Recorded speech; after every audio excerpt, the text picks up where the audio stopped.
বিশ্বকাপের উদ্বোধনী ম্যাচে 40 বলে 94 রান করে হইচই ফেলে দিয়েছেন অ্যারন জোন্স। সবাই এখন চেনে এই মার্কিন ক্রিকেটারকে। কানাডাকে হারানোর পর এবার পাকিস্তান ভারতকে হারানোর হুঙ্কার দিয়েছেন যুক্তরাষ্ট্রের ভাইস ক্যাপ্টেন। টি-20 বিশ্বকাপে এটি সর্বকালের সর্বোচ্চ রান তাড়া করে জয়। আমেরিকার পরবর্তী ম্যাচ বৃহস্পতিবার একই ভেন্যুতে। প্রতিপক্ষ পাকিস্তান। 12 জুন ভারতের খেলবে তারা। ম্যাচ পরবর্তী সংবাদ সম্মেলনে অ্যারন জোন্স বলেন, সামনে ভারত পাকিস্তান যে দলই থাকুক না কেন, তারা পরবর্তী ম্যাচগুলোতেও একইভাবে নির্ভীক ক্রিকেট খেলতে চায়।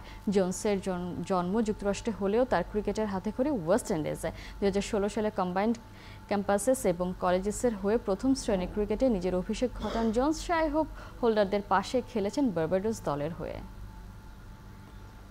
এখন Walton fridge, TV, AC, washing machine ও ফ্যান কিনে অনেকের মতো আপনিও হয়ে যেতে পারেন মিলেনিয়ার। সেরা পণ্যের সেরা অফার, ওয়ালটন মিলেনিয়ার।